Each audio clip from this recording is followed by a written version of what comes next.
We are now going to start our 6th panel session. So we're going to work on this next session entitled Jews at the Persian Court in Daniel and Esther. We have our first speaker, Tani Holm. Tani Holm is Associate Professor of Classics and Ancient Mediterranean Studies and Jewish Studies at the Pennsylvania State University. Among her publications on Aramaic language and literature are Of Courtiers and Kings, the Biblical Daniel Narratives and Ancient Story Collections, and Aramaic Literary Texts, which is in press, so we'll look forward to that. Professor Holm is discussing today Daniel in its Persian context. So please, Professor Holm.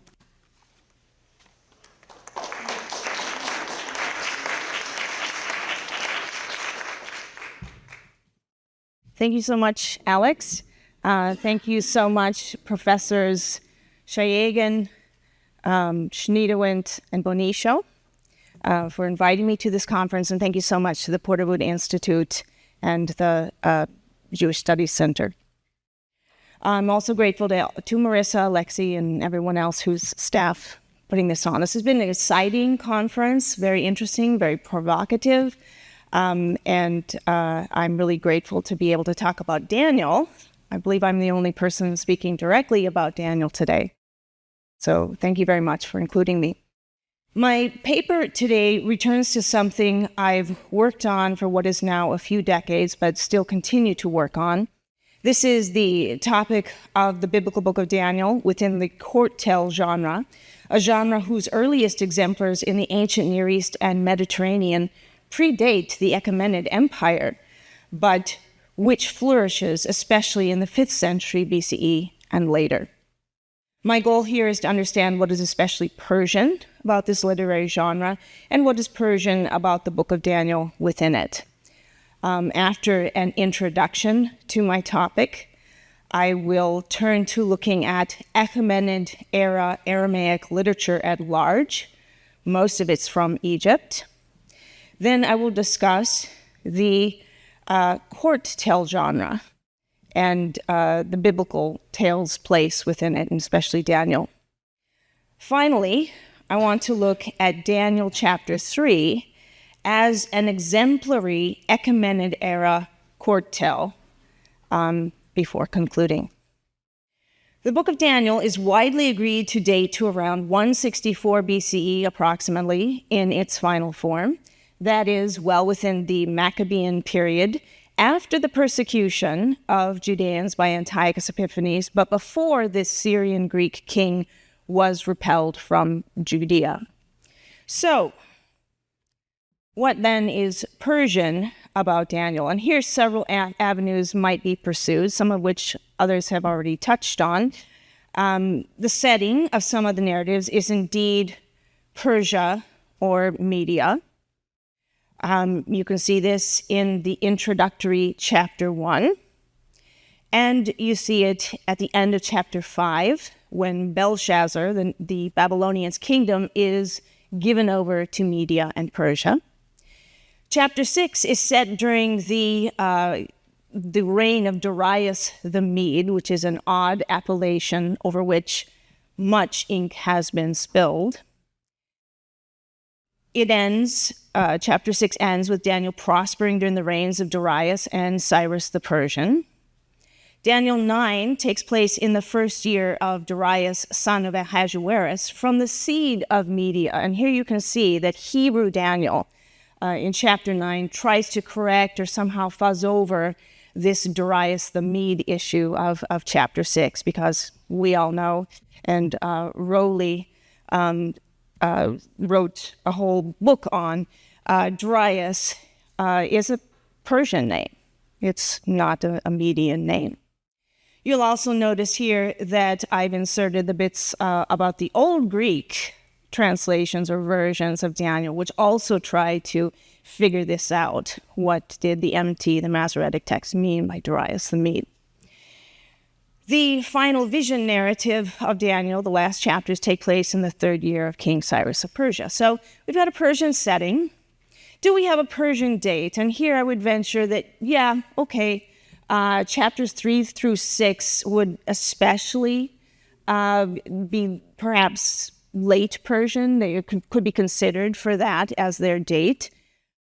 They have to be further away from the early days of the Achaemenid Empire, but they probably on the basis of loan words, which all seem to be old Iranian forms, borrowed into the Aramaic here, and not Middle Iranian.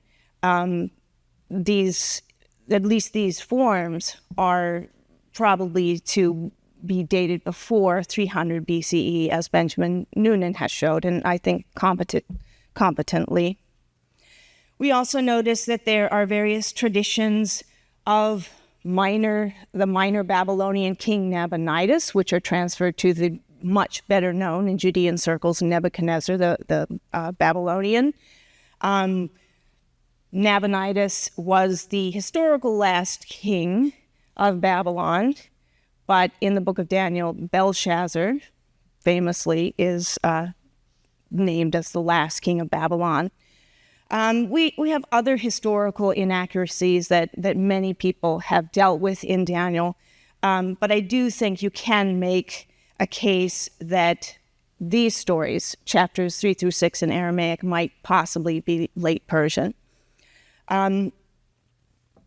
You could also talk about, as far as the Persianness of Daniel goes, you could talk about the coded references to Persia. I'm not going to do that. You could talk about the apocalypticism, the Zoroastrian influence, the religious influence that is throughout, especially the apocalyptic chapters of Daniel, chapter 2, chapter 7 through 12. But I'm going to concern myself mostly with the idea of Daniel as Daniel's Aramaic tales as court tales, which is a transnational literary genre that begins to really flourish in the Achaemenid-era. There are earlier exemplars, but it really becomes something particularly Achaemenid-era, this transnational nature of the book, the court tales. So before getting to the court tale, I want to back up and talk about all the Aramaic literature we have from the Achaemenid-era. And this is something that I think people have fuzzed over at this conference. We have stuff. It's from Egypt, with the exception of Aramaic Ezra, and who knows about the composition location of Daniel chapters 3 through 6. You could argue, and I'm not going to press it too hard, but perhaps something like Daniel 3 could have had an Egyptian origin. We do know that the old Greek versions of Daniel are from Egypt, and they're written pretty soon after the final form of the Maccabean-era Daniel book. But I'll leave that aside for the moment to just talk about what we have in Aramaic from Egypt. Otherwise, we have Achaemenid. People have already spoken about Achaemenid at this conference. It's 5th century. It's the earliest example of a tale that spreads across the Near East and Mediterranean and is found in Demotic, in Syriac, etc. There's an episode of the Syriac version of Achaemenid that's in the Life of Aesop in Greek. We also find that Achaemenid is considered a Naphtali, a nephew of Tobit in the Book of Tobit. So Achaemenid has this wide range. It may have been composed in Mesopotamia. It's got an Assyrian setting, but we don't have those exemplars. We don't have anything earlier than the 5th century. So Achaemenid is the first of what are 3 Egyptian Aramaic literary narratives that are set in Assyria that I have argued elsewhere are reinterpreting the Assyrians for the Achaemenid-era. So Achaemenid is the first of these, and we've seen people examine Achaemenid as a school text used in training at Elephantine. Sheikh Fadl, not a school text, as far as we know, but this is the inscription with the hero Inaros, the historical 7th century Inaros in Egypt, who battled the Assyrians in Egypt, allying with Taharka and Necho. I'll date it to the 4th century. That is not common, but I think we have evidence now that the tomb has actually been excavated.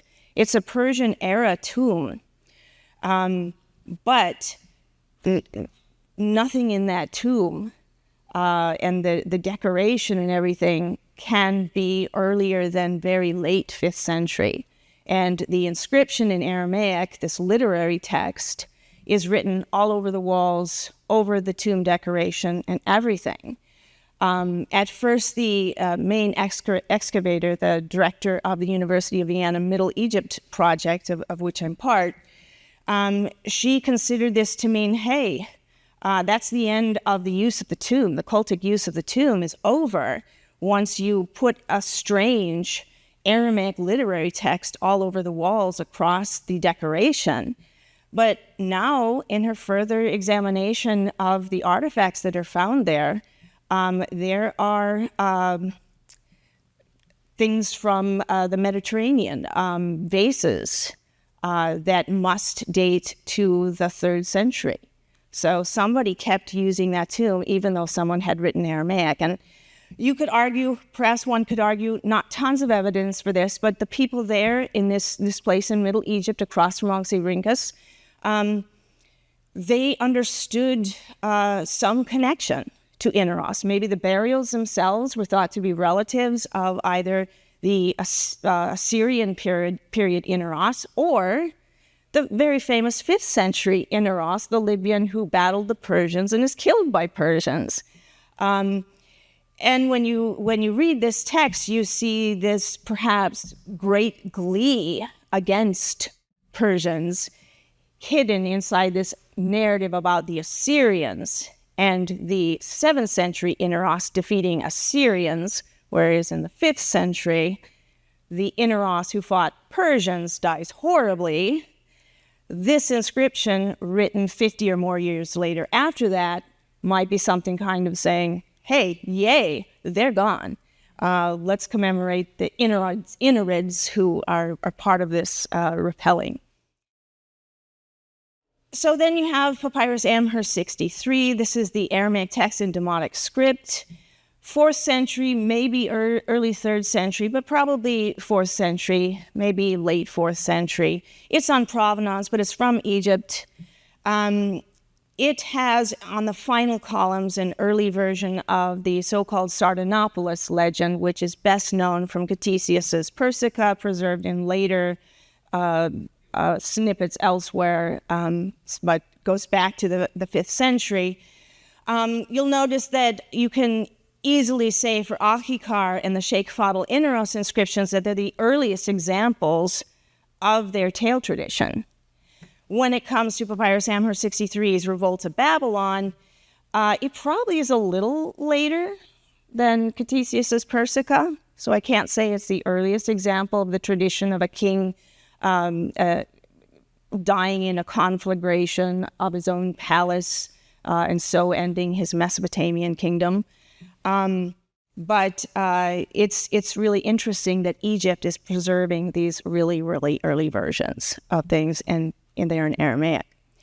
Other texts will include here the Darius inscription in Aramaic. It's a different, kind of literary. The Horbar Punish text, maybe from Saqqara, 5th century. The Recto has a magician tale, very Egyptian, although it mentions Sheol in it. But it is the earliest example. This Aramaic bit of the tale that's preserved is the earliest example of the Horus, son of the wolf, or Horus, the wolf tales in Setne II and unpublished demotic fragments. The verso has a prophecy that is in medias res. It mentions a man of Tanis. Who knows if that's the final apocalyptic, wonderful savior king, or if it's someone in the middle who's a bad guy, and as apocalyptic literature tends to go. Papyrus Amherst 63 has other stuff, liturgical texts that are focused on the new year. And this is amazing literature, for sure. And then I include here Aramaic, Ezra, and Daniel, question mark, because we're all discussing how we date biblical texts and these in particular. Notice the ones that are court tales: Achikar, the Horbar Punish recto text, and Daniel 3-6. So moving on to that genre, the successful courtier or court tale genre. The studies of this really start what marks a real point in studying this is Lee Humphrey's article on Esther and Daniel as examples of lifestyle for diaspora. And within that publication, he divides the tales into court conflict tales, where there's rivalry between courtiers in court, and then court contest tales, where somebody has to win and beat the others at, I've reversed it. Sorry. Court conflict, where something horrible happens and the hero has to get through it, and maybe there is this rivalry. But court contest tales where there is the possibility of being asked to interpret something that nobody else can interpret. And of course, in Daniel, it's Daniel who wins the day and is able to out-Babylonian the Babylonians. And of course, John Collins has written on this, and Neidich and Duran brought in folklore typology, and they designated Daniel 2 and Genesis 41 and Achikar 5-7 as folklore type 922. And then the big book-length treatment on the topic is Wills's The Jew in the Court of the Foreign King, Ancient Jewish Court Legends, and he continues to write on the Jewish novel and novella. Wills decided to name the court tales he looks at: Esther, Daniel cycle, 1 Ezra 3-4, Achikar, some examples of Croesus confronting Persian kings, and Herodotus. And he looks at one Egyptian example, the Ankh-Sheshonk tale. But he sees in particularly the biblical court tales something that justifies the designation wisdom court legends. This is wisdom. This is didacticism, how to behave, but with entertainment, because didacticism and entertainment often really go hand in hand. And he emphasizes that. They're set in a court, and they're legends about traditional heroes. And he says that the biblical court tales also evince a ruled ethnic perspective. That's the view of a conquered ethnic population that thinks itself superior to its overlords. Their God is going to save the day and show that they are superior to the people who are ruling them. In 2013, I wrote of Courtiers and Kings, and it had two major goals: to look at the biblical Daniel narratives as a story collection, so it reviewed ancient Near Eastern story collections in general, way beyond court tales, and then to look at court tales in ancient Near Eastern context. The major conclusions that would be of relevance here to this talk are that the scholarly descriptions of the court tale genre need to include the neglected evidence from the many Egyptian court tales, often having to do with courtier magicians. Notice that Daniel, in chapters 4 and 5, is Rav Khartumaya, chief of the magicians, and Khartoum is a loan word from Egyptian, Teb, probably from Demotic, and that is found only in Genesis and Exodus in stories set in Egypt. Outside of Daniel, that's where you get that. And another consequence, I think, of what I wrote then is that Daniel needs to be placed in a broad international and transcultural literary milieu, for sure.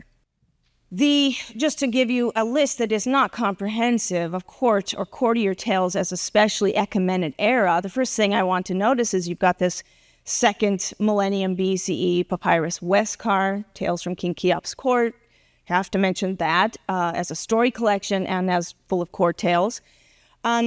But strangely enough, and this has been noted by Paul-Hélène Beaulieu, there are no cuneiform exemplars.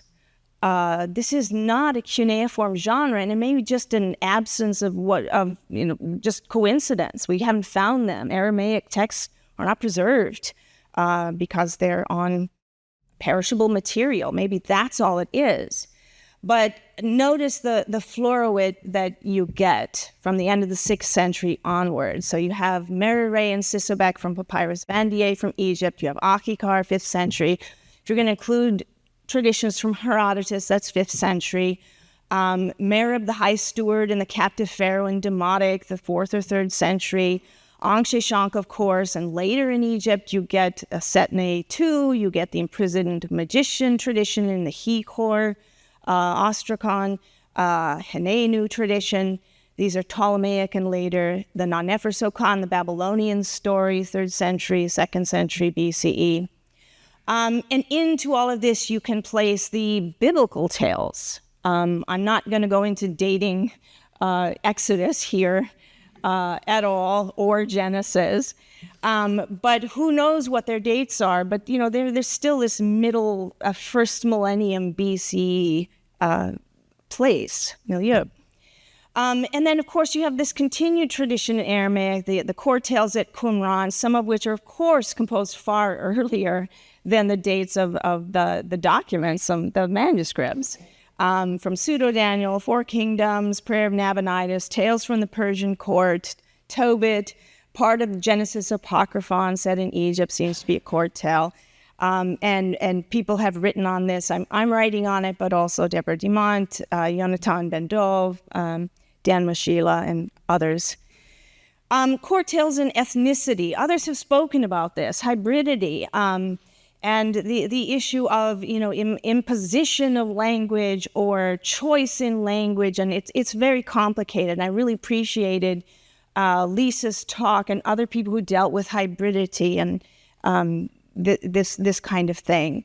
I'll bring in here another work on the use of loanwords to connote otherness, linguistic identity that are really found in high concentration in the Bible in the type scene court tales. And this is the work of a dissertation that came out of Australia and Sydney and has now been published by Thembairaja, Loanwords in Biblical Literature. So what follows relies on also work that I've published, and if the things on Papyrus Amherst 63, I'm not citing them, but they're on academia.edu. Now I want to look at Daniel 3 in a closer way, the fiery furnace tale. This is the story about Daniel's 3 friends. Daniel nowhere appears, but they're officials with him, and Daniel, they were deported with him to Babylon in chapter 1 of Daniel, if you're looking at it in context of the whole book. In chapter 3, they are asked to worship the statue built by Nebuchadnezzar on the plain of Dura, and they're denounced. The other officials eat their pieces, denounce them.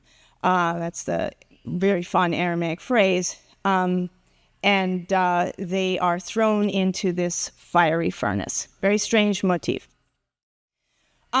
Daniel 3, as an exemplary transnational court tale. Date, prominence of Persian political terms and lack of Greek political terms. There are Greek loanwords here in Daniel 3, but they're not for administrative things at all. Collins, Newsom, other commentators say, hey, we think this developed in the Persian period. The setting is, however, Babylon under King Nebuchadnezzar. Other characters include Shadrach, Meshach, and Abednego, very famously, whose Hebrew names are Hananiah, Mishael, Azariah, and they're not too problematic as far as the Hebrew names go. But Shadrach, Meshach, for Babylonian names, they sound rather Persian. Abednego is probably a distortion of Babylonian Arad Nabu, using the Aramaic avad for the term for servant. Then there are Babylonian officials. And here, what we have are loanwords. Lots of Iranian loanwords, a couple of Akkadian loanwords. As James mentioned, Margarita Fulmer has looked at this and sees that the Iranian loanwords are fully given Aramaic morphology where they appear. This is not true for the list of musical instruments, some of which use Aramaic, native Aramaic terms, but might be Babylonian instruments, who knows. But the Greek herald is the karos, and then you get at least 4 different Greek instruments that are mentioned in this lovely long list of things. The clothing is Iranian clothing, which is very intriguing. And then the rest of the chapter is full of more Iranian loan words, and of course the Akkadian word for the very kiln, the fiery furnace itself, the atun nura yakita, atun kiln. So transnational motifs. So you've got all of that background in the language and in the setup, but now what about the motifs? The statue. There's lots of people have discussed where this could be from. The most popular idea is that this is a transfer of Nabonidus motifs to Nebuchadnezzar, because Nabonidus was the fellow who went off for 10 years in Tema, worshipped the moon god Sin, and we have inscriptions that talk about him, building a temple, creating an image, and it seems perhaps to fit that context. But there are other suggestions for where that motif might come from. The fiery furnace, I'm going to dare to say, is Egyptian. There's a biblical background to the story, of course. Jeremiah 29 has Zedekiah and Ahab roasted in the fire by the king of Babylon. But burning as a death sentence and burning in a furnace is really, really odd. And it doesn't seem to be Mesopotamian. However, Paul Alain Beaulieu did write an article, The Babylonian Background of the Motif of the Fiery Furnace, because he did discover something new in his 2009 article. Burning as a punishment, just to back up before we get to those texts he looks at, but burning as a punishment is common in Mesopotamia. Really, really common. It's something that is done to rebels against a king, rebels against a god. There's nothing unusual about that at all. And very quickly, of course, one throws in here, could there be anything Persian? And your closest example might be Herodotus Book 1, Cyrus throwing Croesus into the pyre, but then taking him out. But there's not much more than that. Second Maccabees, there's a tower of ash, the prisoners are thrown down or they fall down or something. But burning in a furnace in Mesopotamia is not common. There's only 3 texts. 2 of them are very legal. They're about exact punishment, and they have been gone over before. Some of them, or both of them, seem to be, or the first one is punishment for throwing somebody else into an oven. You throw the person who did it into an oven. Okay. The Middle Assyrian palace degrees are a little odd. The treatment of eyewitness to the breaking of harem rules are thrown into an utunu. And then there's a first millennium BCE text from the literary sphere. It's a school text. It's Neo-Babylonian, purporting to be from Old Babylonian King Samsu-iluna. And this is the new text that Beaulieu brings to the discussion. He says it was written in the time of Nabonidus and reflects the condemnations of that king in the Haran stela and the inscriptions in which Nabonidus is told to build a temple and make a new cult image in Haran. But it's a diatribe. All you horrible cult officials, you've profaned the land. You're not doing what you're supposed to do. You're liars. You're stained with blood. You desecrate your gods. You now, and this is addressed to a governor, destroy them, burn them, roast them, to the cook's oven, make their smoke billow. And it seems really, really over the top. The differences between that Sipar text and Daniel 3 are obvious. You could still argue that it's quite relevant. But the Sipar text is about bad priests who don't do their jobs. Daniel 3 is about rival administrators who are told to do something, and some of them do it and the others do not. The tone and genre is different as well. You could argue that the Sipar text is written by a student who wants to have fun with, how you would punish horrible administrators. And it's not a court tale.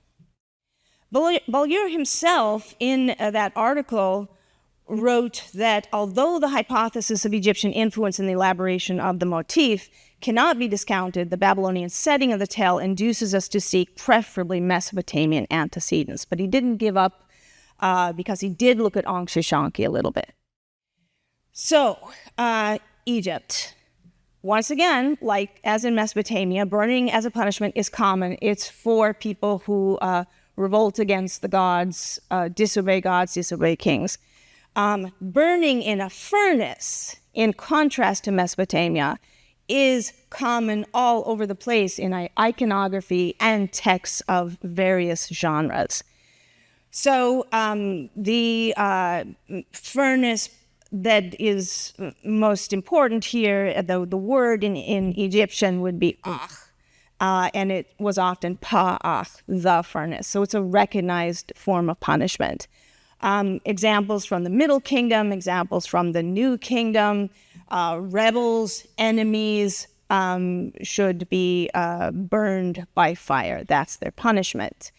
Crime against the political order is a rebellion against Ma'at. The Ba of Seth, the god of chaos, is placed by the gods on the great brazier of the rebellious.